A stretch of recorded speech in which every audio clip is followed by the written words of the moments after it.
Hello everyone, welcome to the demonstration video for exploratory and datamorphic testing of image classification models.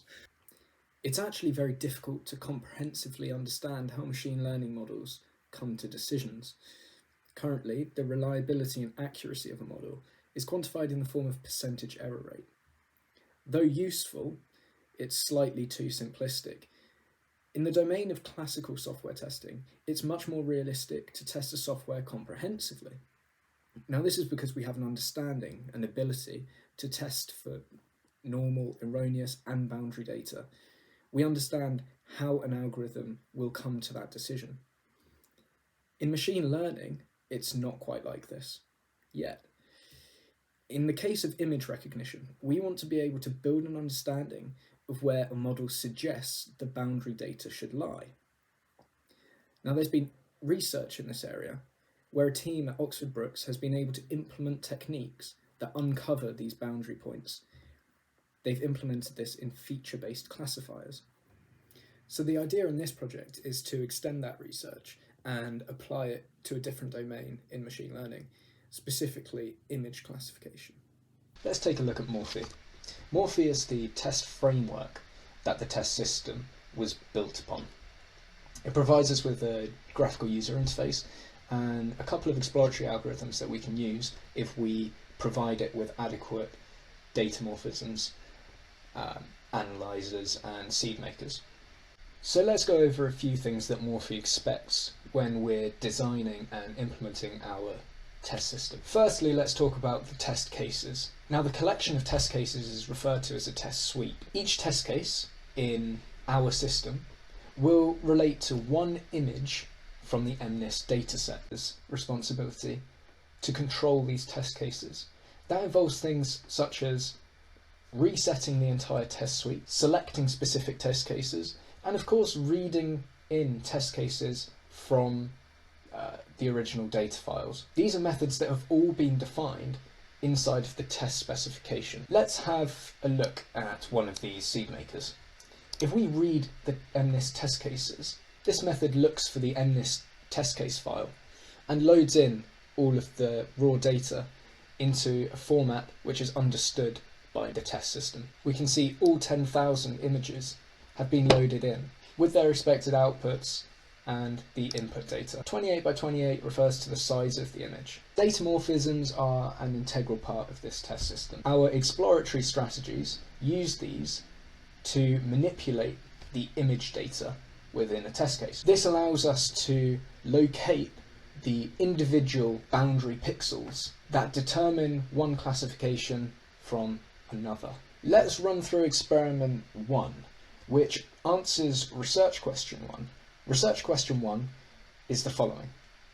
Is it possible to discover a single pixel adversarial attack for image recognition using the test system and strategies suggested in this paper? This should give us a better understanding of how the exploratory test system works. So we've already read in the MNIST test data. We've got 10,000 test cases available to us. For this experiment, we only want one, and it doesn't really matter which one. So let's use the seed maker that will select one random test case for us.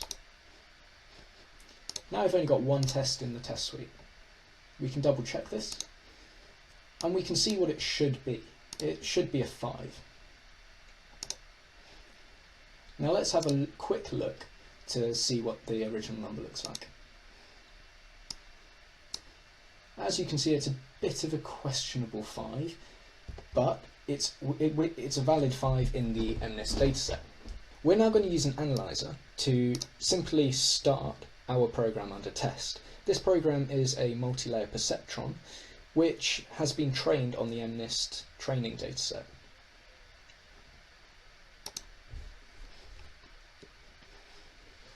We're now going to select our test strategy.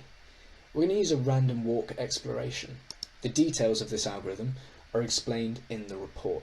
The requirements are a set of unary datamorphisms and a binary datamorphism, which is get middle in this case. We execute the walk with 20 steps and 100 starting points. As we can see, the total number of test cases in the pool now are 161. These are all mutant test cases, since we only had one to begin with. Select the boundary points which our random walk uncovered.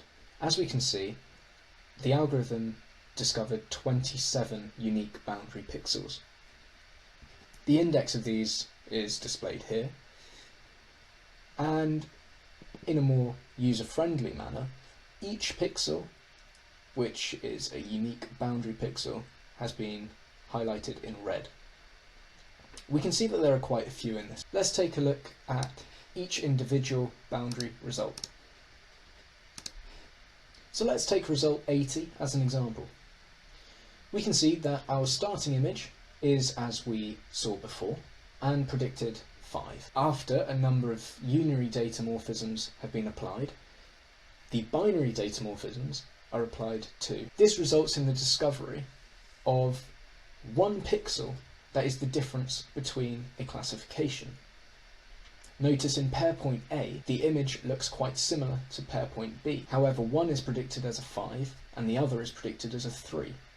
The only pixels that are different between these two images is pixel 292 over here. Now we can visibly find this different pixel in the two images above, here and here.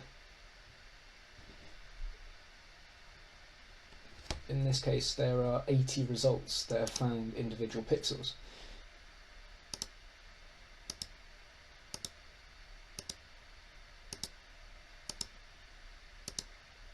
As you can see, in each case, the predicted value of 5 switches to a different predicted value depending on one individual pixel.